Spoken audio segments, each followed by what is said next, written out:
Hello and welcome to another episode of the Happy Head podcast. I'm smiling because I've made a complete mess of this because I was supposed to be recording at one time and I suddenly got myself into a flummox for some bizarre reason, had a bit of a brain fart and thought I was recording at a different time and sent Nicky an urgent message going, where are you? You're late. Do we want to reschedule? And Nicky very calmly went back and said, Paul, we're supposed to be recording this at this time. Do you want to do it now instead? So I've had to apologize to Nicky. Welcome, Nicky. How are you doing? I'm very well, Paul. I'm good. You can't even blame it on a Monday. No, I can't even do it on a Monday because it's a Tuesday. It's just one of those things where your brain, and this is not the first time this happened to me, my brain goes, this is happening now. And rather than kind of like taking a step back, which is what I say to all my clients, take a step back, deep breath, and then, figure out what's gone wrong. And then I just went leapt straight into it and sent a message off. Thankfully, Nicky is a bit more rational than me. And she went, no, Paul, it's supposed to be at this time. But I can do it now if that helps.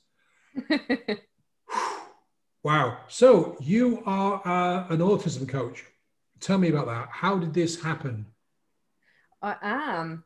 It was a bit of a convoluted story, really, to get into where I am now.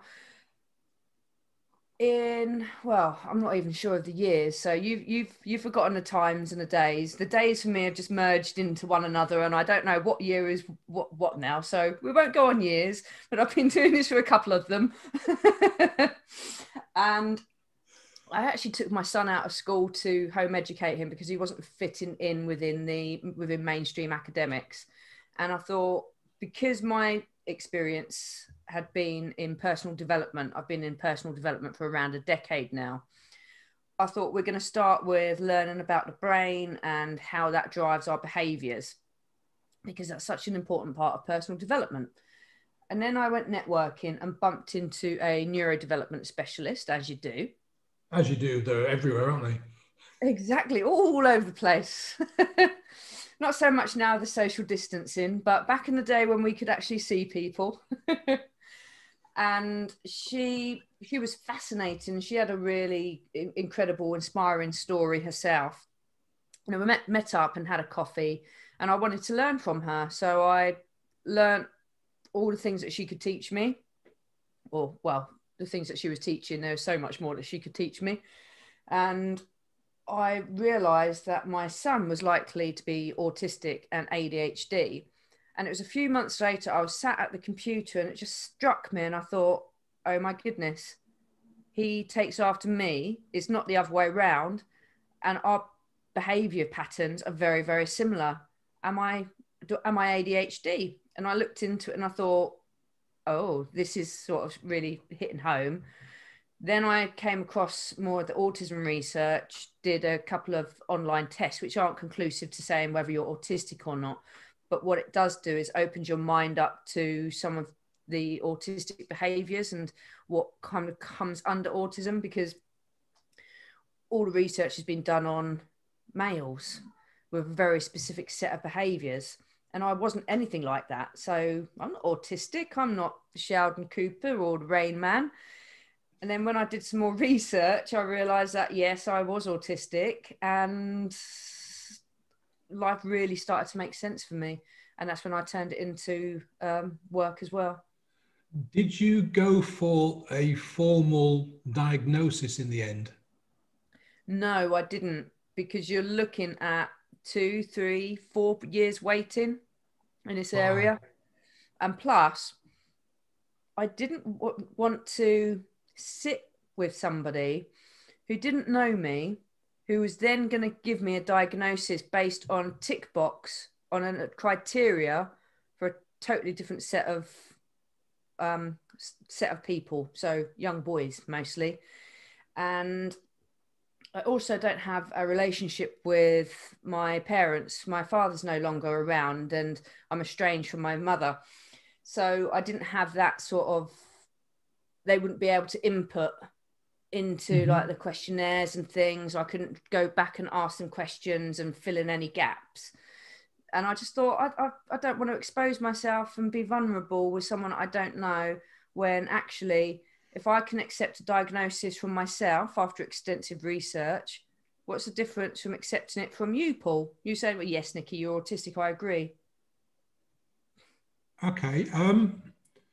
How did your kind of your self-diagnosis, how did that make a difference to your life, or did it? Oh, it made a huge difference. Because I'd always had that personal, well, always, for the last 10 years, I've had that personal development and I was learning and growing and developing myself.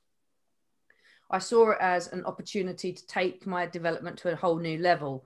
So it was almost like I could really play to my strengths and cater to my perceived weaknesses. So the things that I'm not so good at, I could actually understand and work around them or avoid them.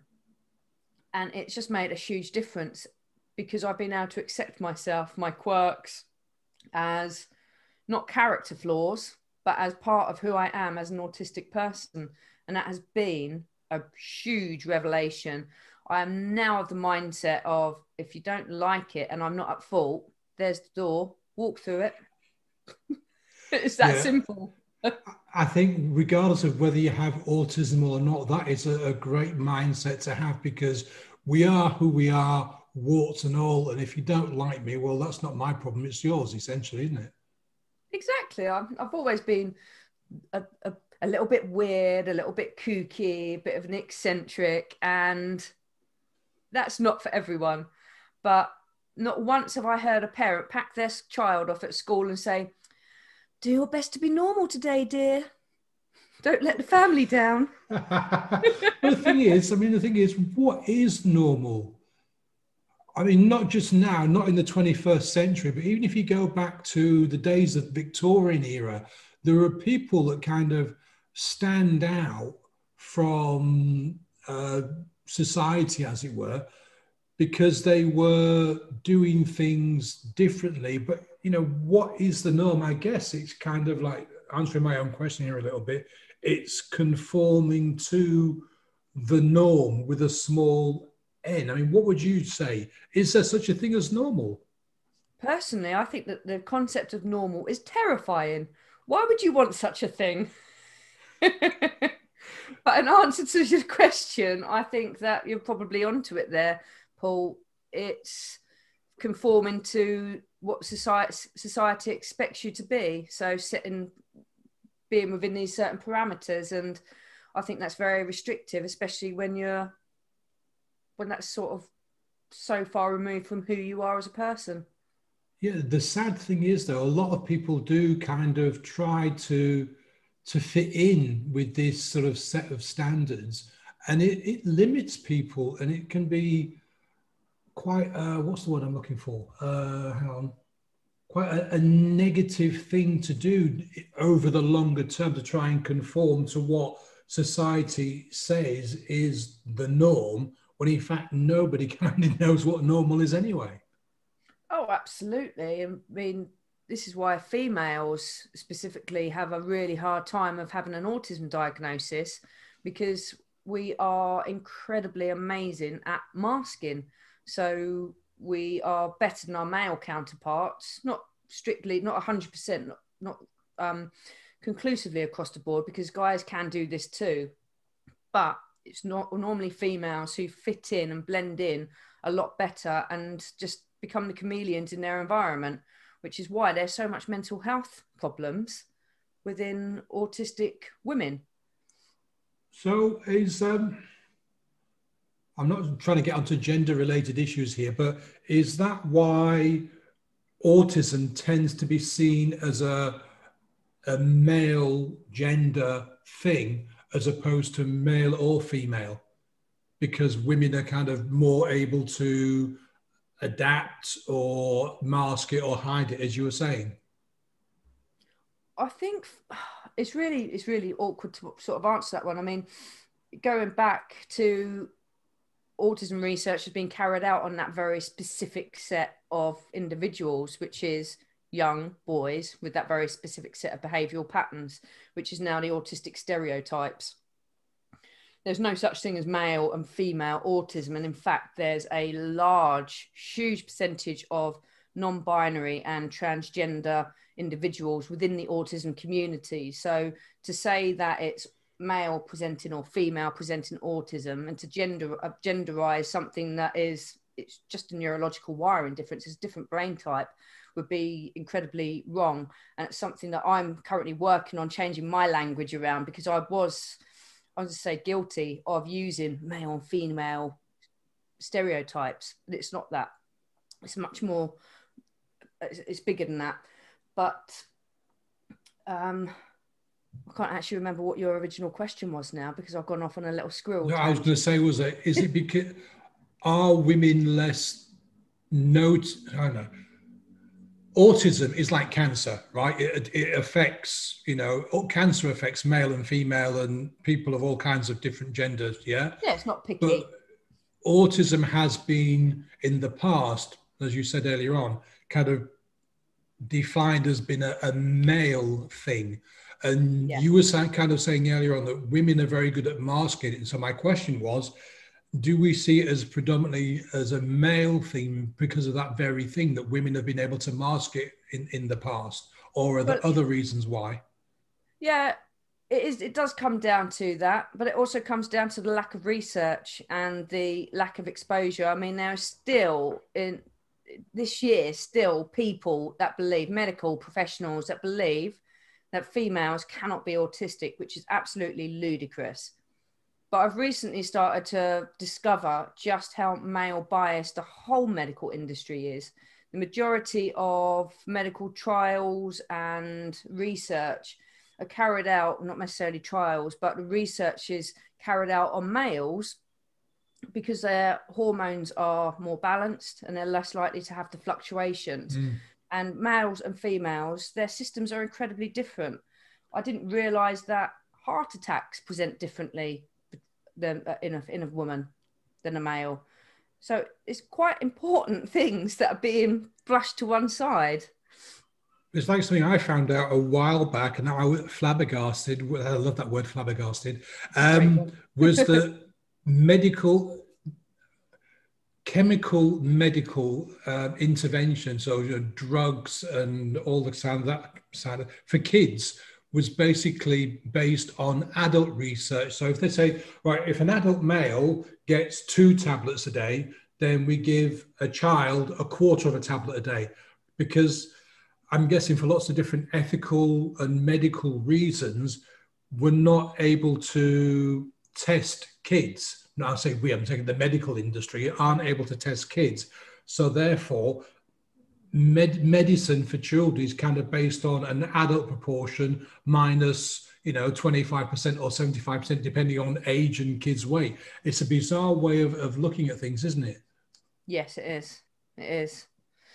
Very strange. Coming back to you saying earlier on about the fact that you'd been in personal development for kind of 10 years or so, did you mean that you'd been working in the personal development field for 10 years or so, or working on your own personal development for that period of time?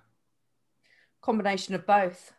I started working with, I'm not going to mention any names, but I started working with a well-known network marketing business, and the environment when you went to like their regional meetings and things, it was incredibly uplifting. It was very American, so it was very, yeah, seize the day, you're amazing, I'm amazing, yeah, I'm awake, it's the morning as soon as you get out of bed. But it was kind of it was what opened my eyes to this ability to change our mindset, because we've got such a negative bias out there, and you've only got to pick up a newspaper or put the BBC website or something on your phone and have a look at any news site, and there's nothing really good in there, and it's all negative. So to suddenly be thrown into this environment where it was so positive and like, go and meditate if you're feeling low, do some affirmations, it's all in your mind, if you can think it, you can do it. It's like, okay. It's like very kind of Tony Robbins-y stuff, yeah?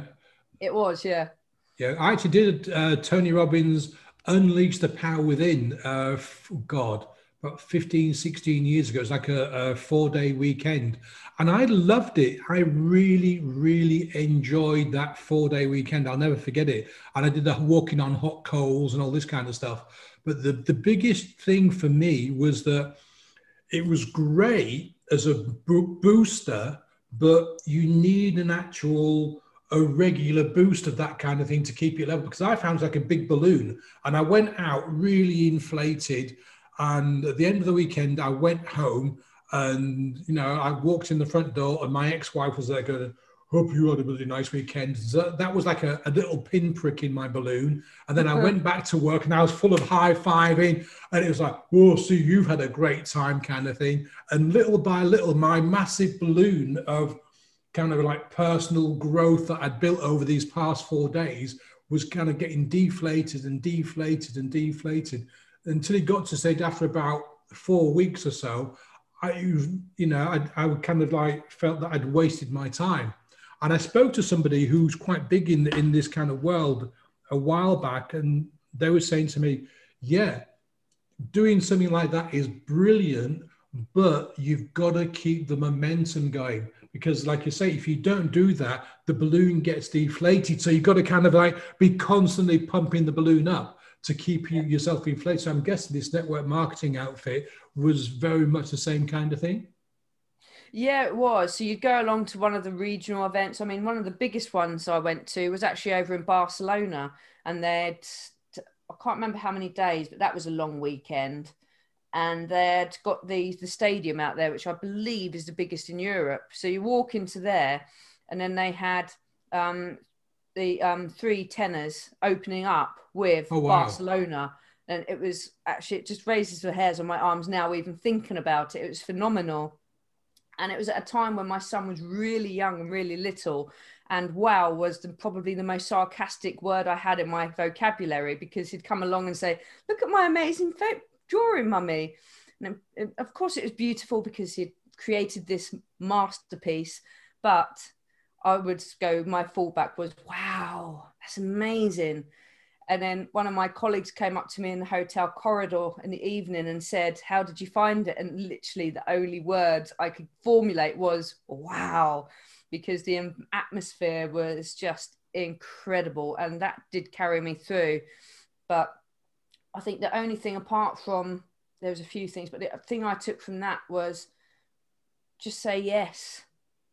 If you want an opportunity, just say yes to anything in business, as long as you're not hurting anyone or putting yourself at risk, and then find a way to achieve it later. So if you want to do a talk or deliver a course or do something, say yes, and then work out the way that you're actually going to do it. And that's the biggest thing that I took from that weekend. But it really did sort of start me on that growth. And it's also when I started to dabble in therapy for myself. And I see therapy as a really healing and nurturing part of my journey, and anyone who sort of dabbles in that as well, because sometimes you just need guidance and support. And I was just having a little bit of anxiety at the time, and I still use the tools and the techniques that he gave me, and you're going back 10 years. So it just opened up a platform for me to really understand that you could develop yourself, and learning didn't stop at school, or you didn't have to just learn in a workplace. There's so many different ways to learn and develop and grow. Yeah, I was thinking of something the other day. Life is learning, if you think about it, because everything that life kind of puts in front of us, we either, we have to get through it. Because life is full of challenges, and I know we've all been through stuff. And we either sort of come out the other side after having learned, or we don't learn. So we kind of got to learn the lesson again. And it is, I'm guessing what I'm trying to say is that, life is just one long lesson. I mean, sometimes a pretty horrible lesson. We'd like it to be over as quickly as possible. But other times it's a really interesting, fabulous, wow, kind of like, oh, that's an amazing lesson. But it is just one lifelong period of learning, isn't it, really? Absolutely. My son, a few years ago, he turned around to me and said, "I can't wait until I leave school, Mum, then I don't have to learn anymore." And I laughed and I just said to him, mate, I said, that's when the learning really begins, because you get to choose the topics. But I understand what you were saying though, because I felt exactly the same thing. I didn't have a great time at school. Academically, I wasn't that brilliant at all. And I think it was because nobody kind of explained to me, as if I needed it to be explained, that learning is such an amazing thing. And school is such a huge opportunity to learn. It's such a shame that we were not able to get this through to our kids. It never kind of got through to my little brain that it was such a massive opportunity for me to just spend all of my time learning from the age of, what is it, 4.5, 5, through to, I think I left school at 16. So, 11, 12 years of just being able to absorb new information and learn stuff every single day. Yeah, I think the problem with schools is that they teach in one way and one way only. There's no variation in that, and that hasn't changed for over 100 years.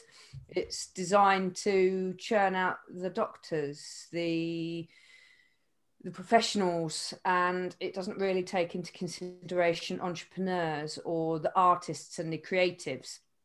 It's a system, and not everyone fits within that system. If you've got ADHD and you can't sit still, or you're autistic and eye contact is uncomfortable, and you're taught, sit down in your chair, look straight ahead and look the teacher in the eye when they speak to you, that can be incredibly uncomfortable, which is when we're first starting to be taught how to mask. And this is why we get mental health problems, and there's such like anxiety, depression. It's because we are fitting in with a system that doesn't work for everyone. How do we make, I mean, it's very easy for us to kind of sit here and say it doesn't work, but what could we do to make it work? I mean, given that there are so many different, we're all different. We all have different ways of learning and intaking knowledge and information. And as you said, some people can't sit still, some people can't maintain eye contact. There's a whole range of different challenges that face kids as they're going through school. Do you think there is a way, apart from, say, obviously homeschooling kids, that we could actually create a system that would work? No, I think it just needs to be ripped apart and rebuilt. And I think that the countries that are doing it right would be the best people to sort of consult. But awareness needs to improve. You still got teachers that don't think that young girls can be autistic, or ADHD can present as ADD, which is without the hyperactive part in girls. More often girls than boys, but boys do suffer with inattentive ADHD as well. If they're looking out the window daydreaming, doesn't necessarily mean that they are not paying attention, or it might mean that they're just bored because the subject isn't being taught in a way that suits their learning needs. So you've got the visual learners, you've got the learners who will learn by doing and hands-on. So maybe starting to sort of assess children's learning styles and then catering to it rather than doing a one size fits all. For example, there's... Oh, sorry. That's all right. For example, there was one little lad who is able to, if he's feeling overwhelmed, he will get up out of his chair and leave the classroom with his workbooks, and there's a desk outside the classroom for him. The teacher will carry on teaching the lesson and telling the other students what he needs to tell them, and then he'll go and make sure that the student's okay. The student has been able to ascertain, one, that he needs to remove himself from the classroom because his sensory needs are going to cause him to have an outburst, and that's not going to be good for him, the teacher, or the rest of the class. So he's come to the conclusion on his own steam that he needs to remove himself. He's not told off, he's not frowned upon, he's done it quietly, and then he goes out and carries on with his work. So he's still learning. And teacher then goes out, one, make sure that he's okay. Yes, he is. Do you understand what you're doing? Yes, I do. Excellent. The class hasn't been disturbed. He's learning more about his limits, and it just works. And it hasn't even cost the school anything. So based on individuals' needs, which I understand is a tall order, especially the way the education system is now, because it is so broken. Hence why I'd say it needs to be just ripped apart. It doesn't need to cost, but with a little bit of awareness, it can make all the difference. You mentioned earlier on that there are countries that are doing it right. Are there any countries that are doing it right, that have got a better grip on things than we have in the UK at the moment? Yeah, you've got like the pretty sure it's Norway, and they've ripped out all of the traditional curriculum, and it's very much led by, well, student-led learning. What do you want to learn? There are some countries that don't start schooling until I think it's around 6. You say that you shouldn't start reading until your front 2 teeth have dropped down. That's when you know that a child is ready to start reading. So it's looking at these little things, and I think we are too heavily reliant on the school system being a childcare system as well. But that's an interesting one. Why you have to wait until the 2 front teeth drop before you can start reading? It's just science has shown that that's when a child is ready. So I'm not sure beyond that, and there are countries who have taken that as truth and who have implemented that. Yeah, I know some of the Scandinavian countries, you don't have to start school until you're 7, because of, like, one of the things you said earlier, very small kids find it really hard to sit still and pay attention for any amount of time, let alone 45 minutes or an hour in a classroom. So that makes complete sense. But I think it's going to take an awful long time, an awful lot of thinking and planning to make schools work for everyone, because at the minute they're based on a 19th century protocol, like, as you said earlier, to kind of produce people that will fit into different boxes. But the world has changed beyond that now, and it does need a completely fresh look. But how that's going to happen and when it's going to happen, I've got no clue. It's not going to happen in our lifetime, I don't think. I'm not sure, but I mean, the current structure is set up out when we had the Industrial Revolution. And as you say, so much has changed since then. So much. Absolutely. What was I going to ask you? There's a question that I had. So when you diagnosed yourself as being autistic, did that lead to the career change as well, or did that kind of come afterwards? I was already doing something called reflex integration therapy, which is working with a movement-based program with neurodiverse individuals. And neurodiverse is dyslexia, ADHD, autism, dyspraxia, dyscalculia, all the different sort of wiring, those different wiring types, which comes under neurodiversity. So I was already working within that, which is that's where my interest was born, if you like. And I started to research so that I could improve my knowledge across that area. And that was a couple of years ago. And I've since found out that special interests go hand in hand with autism. So basically I had a special interest in autism and learning and absorbing everything there was to absorb. That's still an ongoing process, but that's when I sort of changed. I was already doing coaching, but I niched down, if you like. So you work now with autistic people. That's who you coach? Yeah, I work with mostly autistic adults, and mostly female autistic adults, because there is so little support out there for that particular group. And I do work with families, but I love working with autistic adults because everything I teach, all the tools in my toolbox, I've personally had a powerful transformative experience with, which means that if I can do it, if it works for you, you apply yourself, and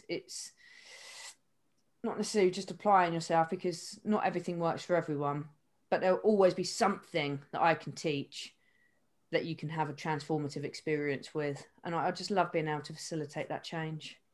Privilege. What would you define as a transformative experience? Self-acceptance, liking yourself, moving from depression to being able to handle depression, knowing that it's okay to have a bad day, a bad autistic day, and it's not going to last forever. Giving you tools to be able to manage a bad autistic day and embrace the days when they are great ones and you're like Mary Poppins on Supercharge. Mary Poppins, that was a spoonful of sugar and all that. Exactly. And supercalifragilistic and all the rest of it. Exactly. That's going back a while. So what are you up to at the moment? At the moment, I'm about to launch a 5-day challenge for autistic women to take back control from overwhelm. And again, in that are a lot of tools and techniques that I have used myself. Some of them work better than others. Some of them I'll pull out when I'm feeling low, and others I use on a daily basis. So it's a real mixed bag. But that's what I'm doing. And I'm also writing a book as well. 17,000 words in. Wow. What is it, an autobiography or on autism or? No, that is, every chapter is about one woman's experience from behind the lens of autism, and not necessarily with a diagnosis as an adult, but a lot of the people that I've spoken to so far have had an adult diagnosis. So it's their journey on how they came to realize that they were autistic and all of the experiences that they faced, because we don't necessarily realize that we have differences until we start to have these conversations. I always thought that it was a typical thing for people to be able to hear the electric running through the cables. And I've since learnt that that's not so regular. And that is more likely down to a sensory processing, which is very commonly found within autistic individuals. So like bright lights, they can hurt my eyes if I'm sensitive. Noises are particularly painful, like vibrations and things like that are a problem. So it's just having these conversations. I found out that some people are able to smell ants, and they smell really bad. So I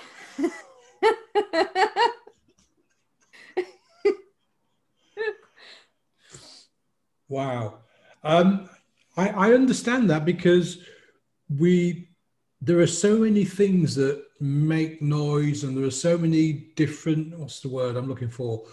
So much light in different spectrums that we can't actually see, but they are still there. So when you say to me, you can hear the electricity buzzing in the wiring, I can hear it if I'm standing next to a 25,000 volt cable, but yeah. I couldn't hear it, in the cables that I've got around me now. Yeah.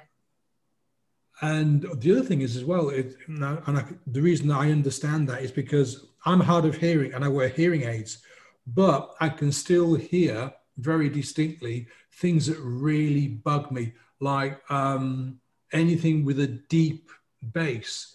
Like if a car goes by and they got the music on really loud, but a really deep bass, thump, thump, thump, I can hear that from miles away.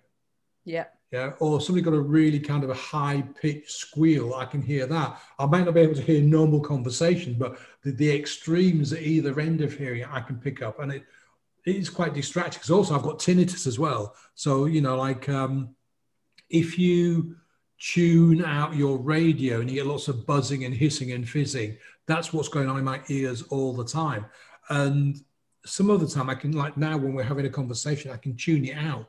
But if I'm sitting quietly reading or thinking, then it just kind of like amplifies itself. So I can see how that, sensory acuity, I guess the word we're looking for, can really affect people, picking up things that other people are not able to hear. Yeah, and it's like if you have the washing machine going, the TV on, a child playing on the Xbox upstairs or game console, noise outside with just a vehicle going past the house, there's no cut off. So all of those noises are at the exact same level. So when you actually then try and sit down, have a conversation, you've got all of these other noises playing out around you. Things like sitting in a restaurant or a cafe or something like that, and you've got people on the tables around you and they're all having a conversation, even if they're not particularly loud conversations, you're picking up on this bit over here and that bit over there whilst trying to have this conversation with the person directly in front of you. And it can become incredibly overwhelming. And it's just, then leads into sensory overload, which then means that you're likely to need to take time out in order to recover, which is possible, but you need to know your own limits. So that's something that I'll cover in the 5-day course as well. It's like, know your triggers, because when you understand what these triggers are or perceived weaknesses, you can start to say, okay, right, an hour is my limit. So I'm just going to go out for 45 minutes and then I'll carry on. We go for a walk around the lake. So you're getting a fix of nature to sort of restore you rather than deplete you. Yeah, I guess knowing what your limits are is really useful, because then if, like we talked about the child in the classroom, a child is learning and kind of learning what works and what doesn't work, like the child that will go out and sit in the hallway to continue working to prevent having an episode. But I'm guessing for the adults, it's the same thing. You've got to figure out what your tolerances are. You know, like you say, is it 30 minutes? Is it 40 minutes? Can I manage an hour, hour and a half, whatever? And then working within those to prevent, I don't like the word triggers for some bizarre reason, but to prevent you sort of like pushing yourself to the limit and then, you know, provoking an episode as such. Yeah, exactly. And I think the younger you learn that, the easier it becomes as you get older. So you're not, I was 34 when I realized. So then I started to work out what sort of led me into a sensory overload or shutdown or meltdown. And it would have been so much easier, I think, if I'd have had that information available to me when I was younger. Not that it was anyone's fault. I was just one of the individuals who, I was a good girl and I didn't draw attention to myself. I did what I was told, had a strict upbringing and did as I was told as well. So I masked very well. I've got a bizarre question. Is autism something that you are definitely born with and become aware of over time? Or is it something that can kind of like lie dormant and then activate as we get older? Because I'm hearing kind of more and more people that have had the diagnosis later in life. And that almost kind of makes you ask the question, is it something that we have from birth or something that can sort of sneak up on us over time? No, it's there from birth, but I mean, it can be hereditary. It could be a traumatic birth. There's lots of different things that can contribute to it. But what I have found is, as you get older, the responsibility of life becomes more. So you start off in an ideal world, children don't have the responsibilities of an adult. I know that some do, but we're talking generally. So you go through and junior school, it's quite simple in terms of what information you're absorbing. And then when you get to secondary school or those later years, when you start to get the SATs in primary school, and then you get up to the higher years and you get all of like the social sort of, you've got to meet your peers' expectations, fit into friendship circles, which gets more pressurized. Then you start to have relationships, then you have exams, then you get into getting a job. So you're going out into the workplace, you might move out of the home, a family home. So you've now got to pay for your lifestyle. Then we're encouraged to settle down, get a good job, meet someone, get married, have kids. All of these things, they're starting to stretch you. So actually it's the expectations of life. So for a guy, it's the expectation to be a good father and a provider for the family, because it's a patriarchal society that we live in. So surely it's the man who should be the hunter-gatherer and he should provide all the meals for the family. And it's kind of, that's an outdated way of looking at it, but it's still what's. And then females, they need to provide for the husband. They need to look out for, like, raise the children and the family. So all of these different pressures, no matter what the gender is, it starts to almost cause you to fracture, and that pressure builds. And we know what a kettle does when it gets to boiling point. So I think that is why we're getting more and more later diagnoses. Plus, the knowledge is increasing around autism and how diverse it is. It isn't just this one set of stereotypes. It's a big spectrum, and that spectrum, it's not a line. It isn't you're high functioning so you're up here, or you're low functioning so you're down here. I liken it to a circle, really. So if you're having a bad day, you could be really far down that line. If you're having a really good day, like Mary Poppins on Overdrive, you could be you're further around the circle, further up the line, if that makes sense. Yeah. You mentioned that you got a kind of a range of tools that you work with for yourself and for your clients. Is there one tool that you kind of go to more often than the other ones, or is it much of a mixed bag? It's dependent on what the predominant issues are, what the challenges are. But I think the starting place, really, especially if you haven't done much personal development or you're new to it, is to tune in to what the inner voice is saying. What stories are you running?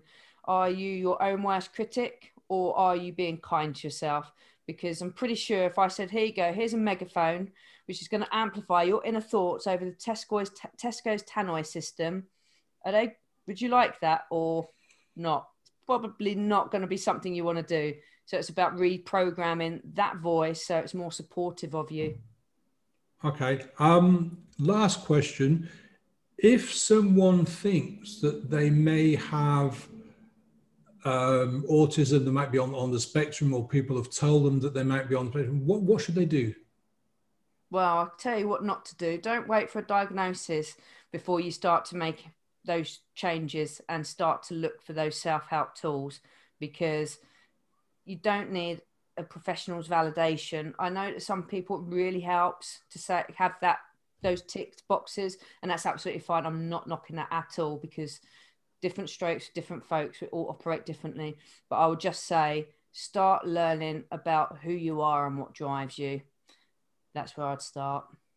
Okay. And my final question, if you could go back 10, 20 years to your younger self, is there anything that you'd either A, do differently, given that you know what you know now, or B, say to your younger self that nobody said to you at the time? I don't think I'd necessarily do anything differently, because I'm a firm believer of everything sort of works out for a reason and everything happens in its own divine timing. But I'd definitely try and instill a better level of self-love and a self-appreciation, and that no is a full sentence, and that you're well within your rights to use that as a full sentence. So I think that would have been something that would have been useful to know at a younger age. Brilliant. And on that note, Nicky, listen, thank you very much for your time, and good luck with the challenge that starts next week. Yes, the 18th. See you soon. Thank you. Cheers, Paul.